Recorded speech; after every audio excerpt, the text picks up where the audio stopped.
Audible? Okay.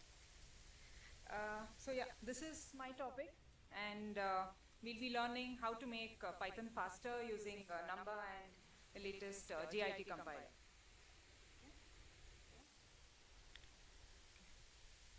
Okay. This is about me. This is me in Kashmir. This is me in Sikkim. Sorry for people who are here. I work at Applied Materials, and I'm an image processing tech lead. And my passion is ML and image processing. I do work on Python. I love researching, and I like participating in hackathons. And also, yeah, I try to initiate and get people to work on innovation along with their regular work. So this is the agenda of what we're going to learn today. Let's look at the history first. So it started off way back in 1991 with the C Python, which we use it till date, right? And then came JIT, which was by using the Java virtual machine. Then came PyPy, then Cython, then NUMBA JIT, and the latest copy patch JIT.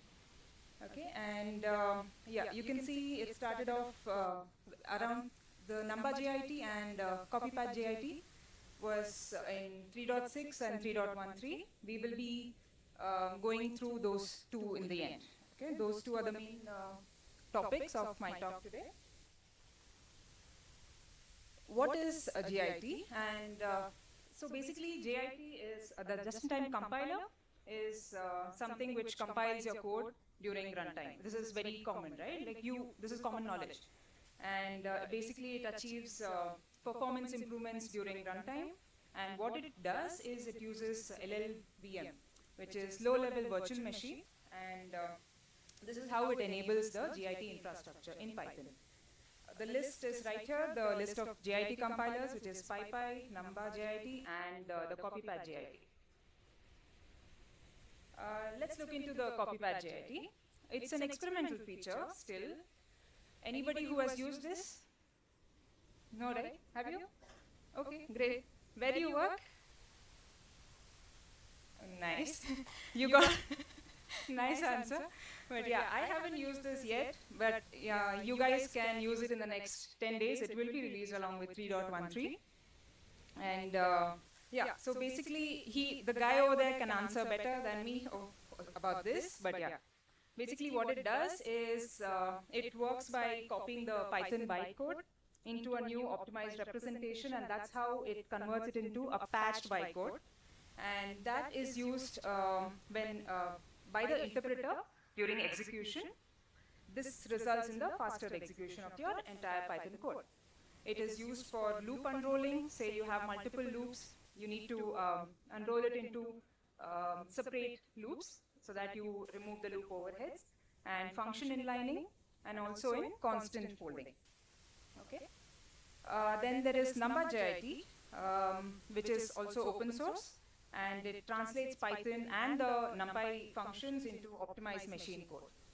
It also optimizes the execution of multiple numeric computations, and it's mainly used for scientific computing, machine learning, and data analysis. Let's look at the background of NUMBA, okay? Say you have a function. It's first converted into bytecode, and that bytecode is given to NUMBA intermediate representation, and that is given to a block called type inference that is basically inferring what data type you are going to use in your function, say what you're going to output or get that data type as an input. So that happens, that magic happens here. Then that is converted to machine code via the LLVM JIT, which has the LLVM IR, intermediate representation.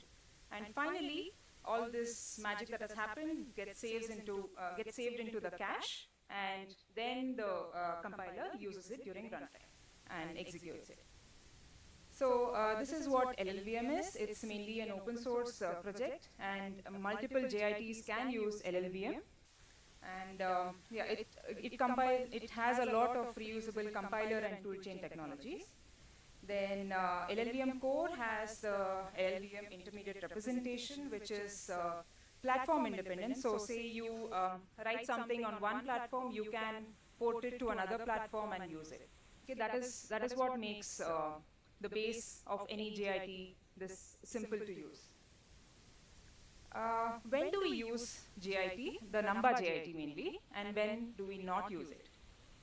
So mainly when we have performance critical tasks, say for example in my company, we use huge images which are processed and a lot of FFTs keep running or some magic keeps happening every time on images, huge images, okay? That is when NUMBA can be used to optimize my code. And then when there are mathematical functions and a lot of NumPy arrays, we can use NUMBA. And say you have multiple arrays where you have to go element-wise, that is when you can use NUMBA too. When it is not recommended is when you have a lot of SciPy functions in your code and pandas. I will give you an example where it doesn't work with pandas. And then if your code is a lot of IO bound, then it doesn't work that well. And also if your code is non-numeric, it doesn't work. Okay? Let's look at how to use NUMBA JIT to make the code run fast. Before that, let's start with, say you are given a code, right? How do you make any code? Like some senior has written a code, say you're given a task to optimize it or make it run faster. How do you go about it? Let's look at it generic way, okay? First, we do a benchmarking, okay? We create a benchmark with different implementations. We do all the research work. Then we have to do a profiling. Profiling is simple, say you use C profile, which everybody would know. And we find the bottlenecks in your code. So the bottlenecks could be either numerical or non-numerical. So now you have to segregate them into the numerical ones, which we know for sure will work with NUMBA. And the non-numerical ones, we try to use libraries like SciPy and other things. Also the ones which do not work with NUMBA, we will try to use SciPy. And further on, we use NUMBA. This is a decorator, @JIT, which is used in NUMBA. And along with NUMBA, we can have multiple options inside it, which is parallelization and vectorization. I'll be covering up these purple ones in my next slides. And finally, I always iterate this. That is, make sure your code is maintainable. Say you write some code, keep it clean. Somebody behind you should understand what is written, right? Always keep your code clean and maintainable and readable. Let's look at an example. Okay, simple example with loops and NumPy. Say I import NumPy, then I have a simple 2D array and a function, a naive function, which just calculates the tanh of the array and adds it back. This simple function, when I run it on my CPU, it takes around 30 microseconds. Okay, now how do I make this faster? All I do is import NP or the NUMBA, JIT or the NJIT. NJIT is no Python. Basically, the Python interpreter is not used when we use @NJIT. If you use @JIT, the Python interpreter is used. So the minute you do this, the function is compiled into machine code. And that's when you run it for the first time. But the second time, this compilation doesn't happen. And we know NUMBA really likes loops, and it likes the NumPy functions and also broadcasting. It loves broadcasting the NumPy arrays. So the minute I use NUMBA in my function, the time reduces by 70%. As you can see, it's around 9.2 microseconds from the earlier. So this is a very good way to reduce the time in your functions. Then there is another option called vectorize, which creates vectorized functions. This function can operate on the NumPy arrays element-wise. Okay, it basically works on the SIMD concept, wherein it is a single instruction, multiple data. I think yesterday during the keynote also he spoke about this. So that's how this option works. And I'll show you an example of how to work with this. say you have a simple add arrays function, okay? You have two different arrays, a simple one. The results would be 5, 7, 9, and the time taken to run this function without any decorators is around 8.1 microseconds on my CPU. Okay, now I import NUMBA, and the minute I simply decorate my function with this decorator, I get around 7.3 microseconds. Good, right? But still not that much. Now let's try vectorizing this. Because we are working with arrays here, we would like to vectorize the function. Okay, what doesn't work is basically on individual elements of this array, this NJIT is working, right? So that's why it's okay, it's good, but not that great. Now let's try to import vectorize.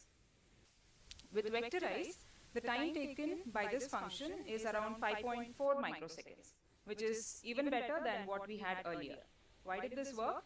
Because on this, the vectorize decorator tries to work on the entire array element-wise, and it parallelizes the entire operation.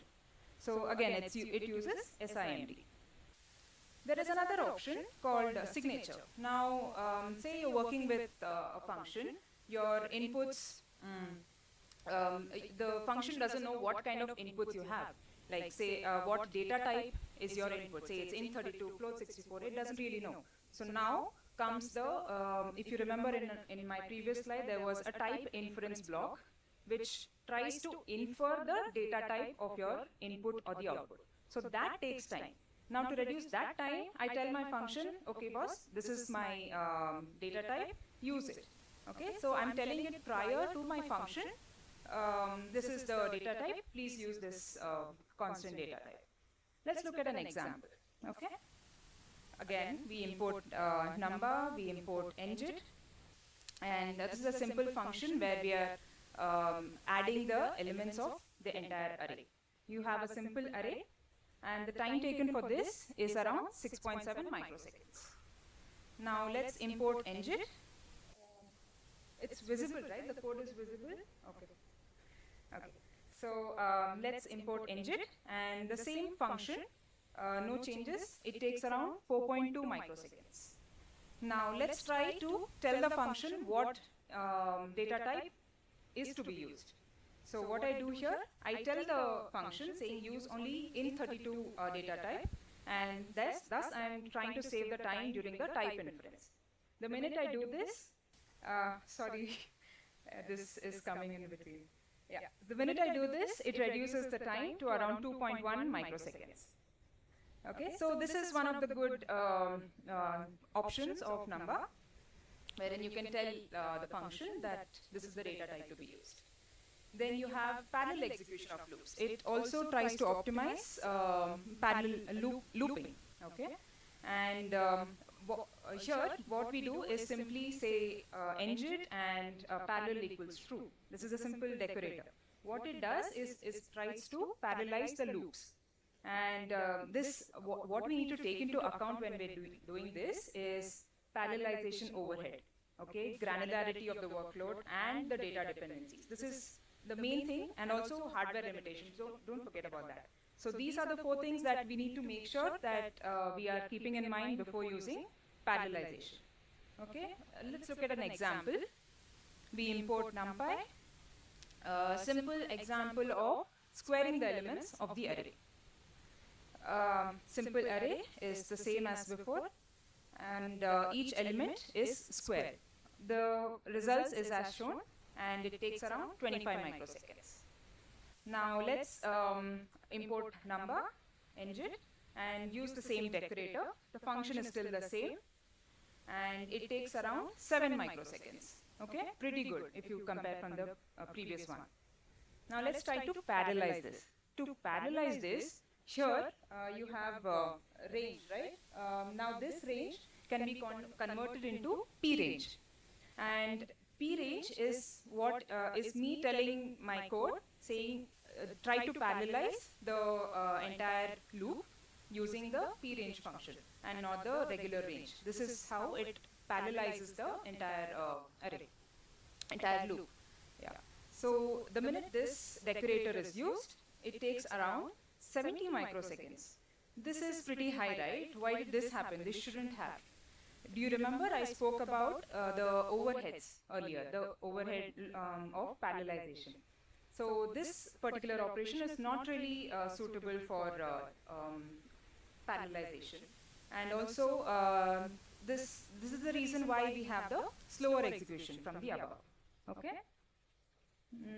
Yeah. Now we saw one of the drawbacks, right? Let's look into more drawbacks. Say you have imported NUMBA and you have a simple dictionary and you use pandas.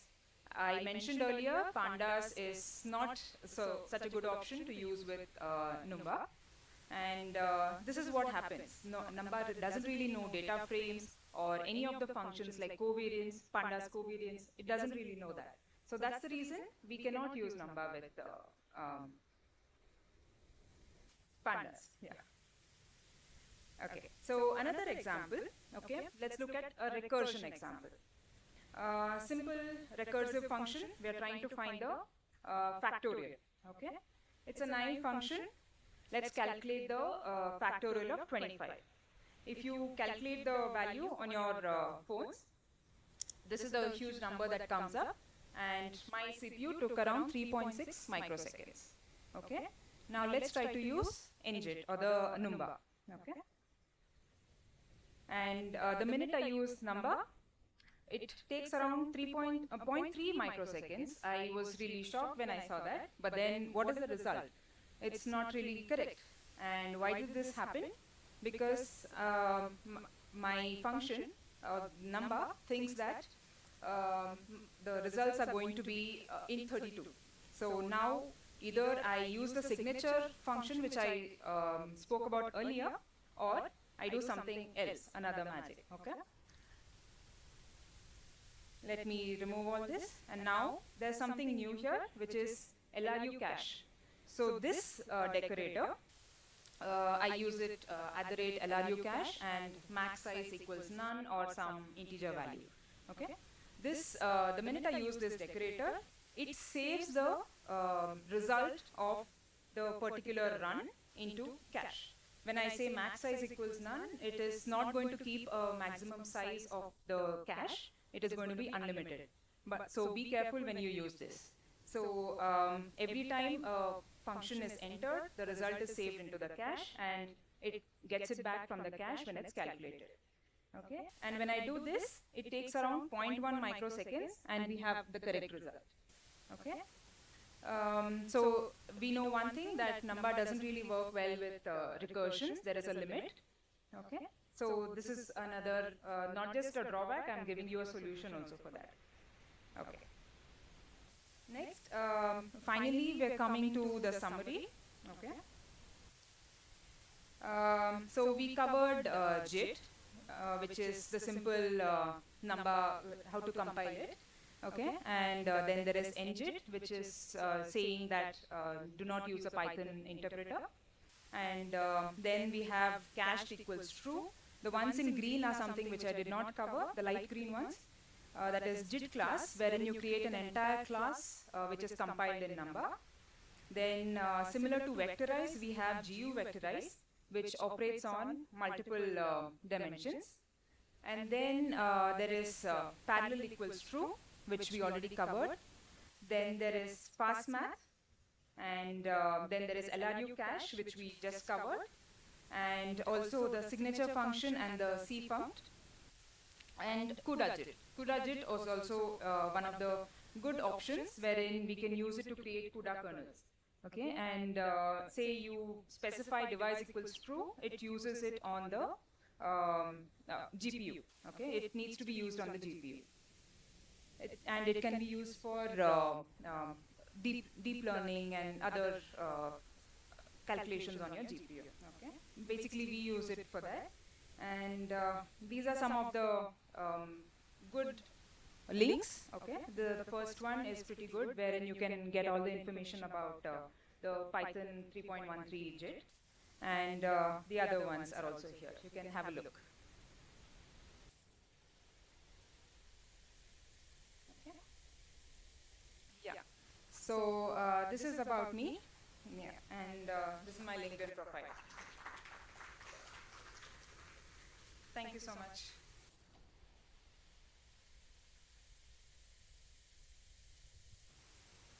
Yeah, I think we have time for questions in case people have questions, feel free to ask. Then, yeah, there. Yeah, nice talk. Yesterday, the keynote speaker said we should be using C internals, like C code to do the S. Can you able to hear me? Yeah, nice talk. So yesterday, the keynote speaker said use C and wherever you need to scale up. However, using decorators, and what is your thoughts on that? Yeah, so when I had an optimization task wherein we had to use, I did try to use NUMBA, and finally, after a lot of back and forth, I was like, okay, I do need to use C2. And this is what happened. And my colleague here, Shivin, knows it. And yeah, we do need to go back to C a little bit, not entirely because that's not really good for us. But yeah, that's good thought that I got from COVID's talk. Yeah. Any other questions? I think you have a few more questions. Hi, I've got similar question on his line. So, like, how is JIT different from this C Python code that Kobe had talked about? Like, is it similar or like in terms of performance? I mean, You're talking about the new JIT, the yeah, 3.13. yeah, yeah, yeah. Yeah, so it is probably I cannot give you more information because I haven't tried it, how much is different. But yeah, it definitely is going to be out there. We can all test it and try to get more information. Yes, yes, he can answer.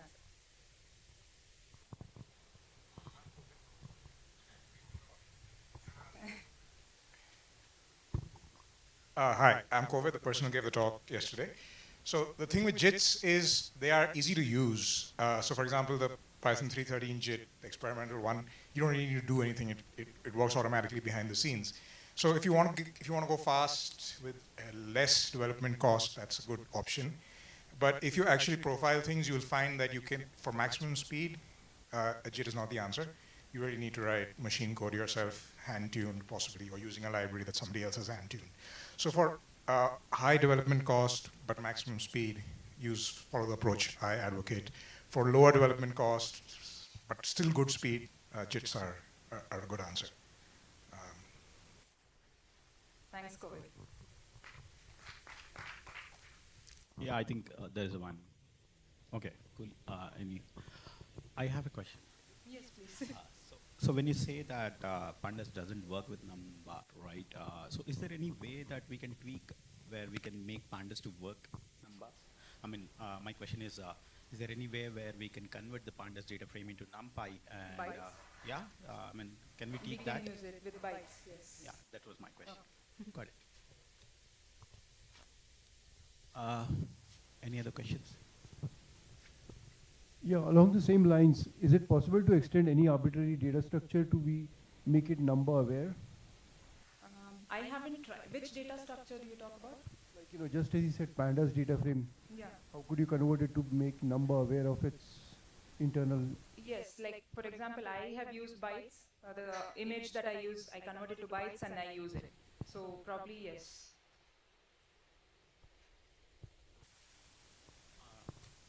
Yeah, one last question. Yeah, so in your earlier slides, you said that JITs don't work well with parallelizing loops, something? There was one example. Yeah, yes. can you shed more light on that? I didn't get that. Like, why would it not be able to work with It loops? can, but I wanted to show an example and flow of the drawbacks in NUMBA. It can use parallelization, Okay. and the example that I showed is yes, doesn't work. Okay. But yeah, you can use it. That's why. And p-range is the way to Yes. is to leverage JIT to parallelize Yes. loops, right? Okay.